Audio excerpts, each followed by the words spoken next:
the set of coaches are people too, with the infamous Abby Jackson and Union College.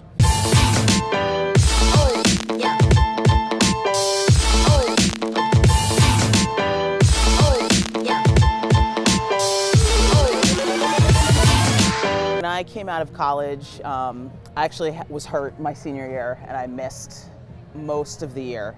And I really felt at the end that I was missing something, that I hadn't fulfilled my experience. And so I wanted to find a way to stay in athletics. Also, I had really great coaches, and they provided me with just an amazing experience on the field, off the field, as a person, as a student, as an athlete. They were a huge part of my general development and growing up, and I wanted to provide that experience to other people. Love it. So explain to your fans how you got into the game and where you came from back in high school. I went to the Windsor School, which is a all-girls private school in Boston, and I hadn't played. The first time I played lacrosse was 7th grade. When I was in high school and middle school, there was no club scene. There was no. A lot of public schools didn't even have lacrosse yet, and I started out as a midfielder, and it was a totally lucky thing. The coach approached me. I was in 8th grade, and she said, "You're a soccer goalie. If you play goalie in lacrosse, I'll train you and I'll put you on varsity." So I was didn't know that was your story. Really? Yeah, I was like, converted. Okay.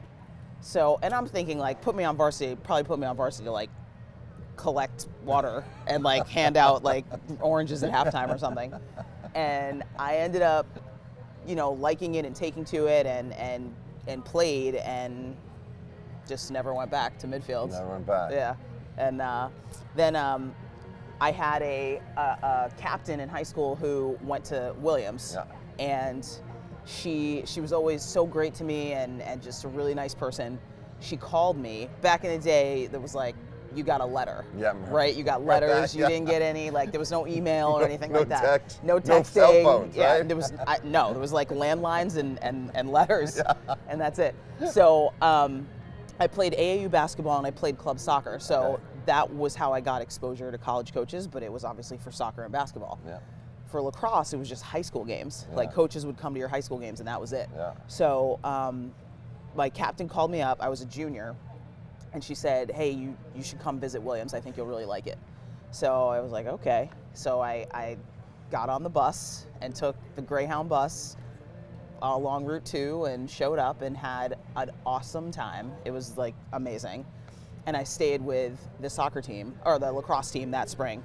And then when I was a senior, I went again and stayed with the soccer team and ended up playing soccer and lacrosse. And then the goalkeeper on the soccer team was this like stud, All-American, like unbelievable. And I was just messing around with the soccer ball one day, like dribbling. And she goes, "Do you play basketball?" And I go, "Yeah, I played in high school." And she goes, "Well, why don't you come and try out?" And I was like, "Can I make the team?" Get out. And she was like, I what think year were you'd be you? I was a freshman. It was like freshman? my freshman year. Okay. And so at that time, our soccer team was really good. We went to the Final Four. So basketball starts October 15th, or November 1st. So we're practicing still in soccer. We're still in season for soccer. So I would finish soccer practice. Okay. I would run it's literally a mile from the soccer field where it used to be to the basketball court. I would run across campus, change my shoes, put on my practice gear for basketball, and just try it out for basketball. Get out. And I did that for a week, like not eating. And I went to the coach and I said, "Hey, like, I'm wondering where I stand with the tryout, because I'm getting a little run down." And how exhausted were you? I was like, it was bad. So an it was hour and so a half bad. in soccer? 2 hour practice, Okay, 2 hour soccer practice, 1 mile jog, 2 hour basketball practice. And so what time was it over? So practice start 2? It was soccer 2? No, soccer was 4 o'clock. 4 o'clock, okay. And then I would go at 6. I would have to get up there by 6:15. And then have to study a little bit. And then have to study a little bit. So I asked the coach, like, "Hey, do you think I made the team?" And she was like, "Yeah, you're on the team." So that's how I ended up playing basketball. It was totally a lucky thing, and I was fortunate enough to have a good basketball background and just never stopped. One of the hardest things is finding the right kid for your program, because it's so important, right? Like, getting to know the parents, getting to know the players, making sure that they're going to fit into your, not only your coaching philosophy, but the environment on campus. Like, Yes. I mean, Wesleyan is completely different than Williams, and when kids are like, I'm looking at NESCACs, I'm like, well, they're all different, like really different, Right. And I think another hard part is getting to know the kid to coach them the right way, right? Like how they need to be coached, how they need to be spoken to, how they need to be coached. Sally is different than Jenny, is different than Sarah, and how they get motivated, how you need to approach maybe a difficult topic with them. There's a little bit of nuances and adjustments that need to be made for each kid, and that's difficult. Yes. Because you want to get it right. Yes. So how do you get it right, or how do you fight to get it right? Trial and error, I think. Right? I mean, when I first started coaching, I was in player mode still. I was a goalkeeper, so I'm used to barking out orders and saying things concisely and directly. And you have to, and if you want to last, you can't stay in that mode forever. And it's also not effective because you realize, the kids that you played with are not the kids that you're coaching necessarily. There might be one or two of those kids that thrive in that environment, but not everyone is the way you are. Yeah. So I think the other part of it that's really hard is making, what do you concede and what do you keep? And that sort of ratio of concessions to, holding fast is what defines you as a coach eventually. I mean, your coaching philosophy changes 100 times, and your approach to practice, team, right? Per team. Team dynamics can change year to year. Exactly. It changes 100 times, and your approach to practice changes. Your approach to games changes. I'm a big scouting report person. I am a huge fan of the scouting report because it's a roadmap to winning, right? And myself and my staff always, no matter where I am, we always put a lot of time into the scouting report. And if a kid doesn't know the scouting report, I'm like, if it says number 17 has no left hand, and you're not forcing number 17 to the left, I'm going to be like, why? Get off the field. Yeah. Because that's the one thing that you have to do. So, but that's one thing that I've never changed is the scouting report. Other things, they come and go. I adjust them. I take them out. I bring them back. But the scouting report is so important because it's preparation, right? Yes. It's and that carries over into life. Yeah.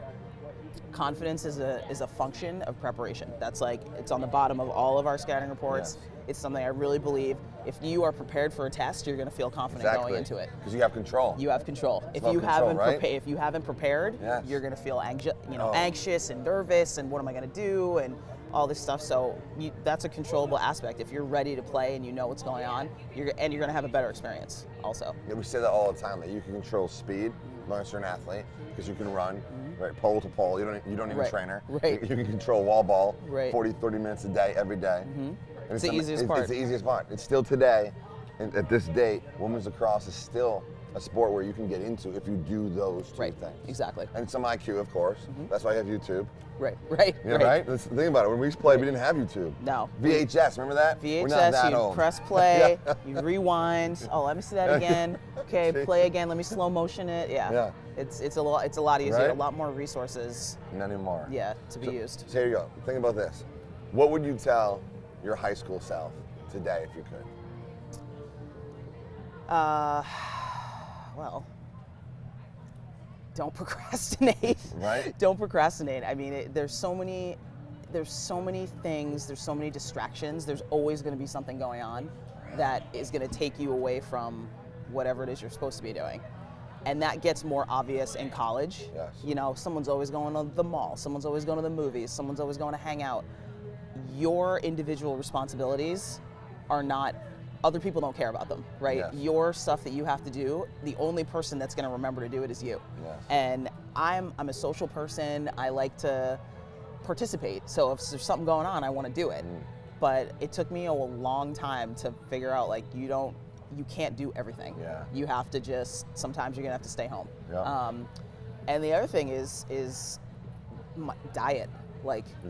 Nutrition and diet is the biggest factor in your ability to recover, your ability to stay healthy, your ability to whatever you want to do, gain weight, lose weight, all that stuff. It's nutrition. Are you a coaching coach or a teaching coach? Do you like the more technical side of the game or the tactical, or are you both? So it's a little combination. In practice, that's when I am hounding details. Where your feet are as a defender, right? Which way your stick is pointed up the field. Pulling with your bottom hand as an attacker, moving your feet out of, controlling a high ball. Those are all things that I really focus on in practice. In the game, kind of just like, I'm certainly not quiet, but I'm not going to talk about, I don't want to be saying, get your top hand up on the ground ball in a game. Like, that's practice time. Yep. And in a game, it's like you can either execute those skills or maybe not get the ground ball. It's up to you. And the game time for me is like, you've prepped and you've prepared, and now game time is execution time, right? It's the scouting report, it's those basic fundamental skills. You know, if you're reminding somebody to get their top hand up on a ground ball in the game, it's like too late. No. That change isn't going to be made. Yeah. So I think it's a combination. I think as all coaches, we watch a lot of film. You know, we're talking about the scouting report early in the week. Sometimes I have the kids write the scouting report, just so they can like see what goes into it. Right? So they can own it. So like, wait, this actually takes hours. People don't understand the hours and hours. It takes a long time because you're basing the scouting report off of minimum 2 or 3 games, and you might go back like a couple years too, to see people's habits, to see the other team's systems, to see what do they do in a tight game, what do they do when they're trying to run, not anymore, but when they were trying to run time off the clock or something like that. The shot clock has made it a little easier because you're just looking at possessions now. You're not looking at like stall tactics or anything like that. But a lot goes into it, and you split it out between the staff. Okay, you take the D, I'll take the attack, you do the draw people, and I'll figure out what's the subbing scheme is or something like that. But it's a lot of information. Compressed into, we try really hard to keep it to 1 page. Important players, defensive tactics, offensive tactics, what they do on the draw, and things that we want to focus on. Love it. So at a place like this, obviously kids are coming here from across the country. Right. They're looking to get somewhere. What's the advice you have for both the player and the parents? Do your research. Get online, and there's no handbook for this, right? There's no list of like how-tos. With the admissions process, it's almost easier at the D1 level because you have you're getting scholarship money or you're not, or you're walking on, there's a roster spot for you where there isn't, right?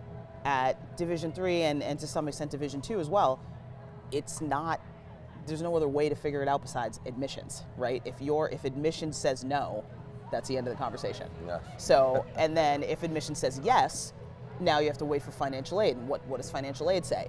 And we can't be a part of that conversation as coaches, but we can say, here's the person to call.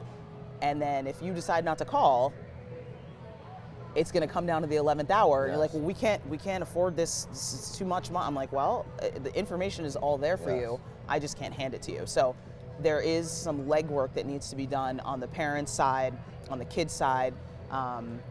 Forms that need to be filled out. And there's always a way. You can get an early financial aid read at many, many schools. You can get an idea of what your merit package might look like at some schools. And those are just questions you have to ask, like, hey, what's the earliest I can get a financial picture? And that does need to come from the parent.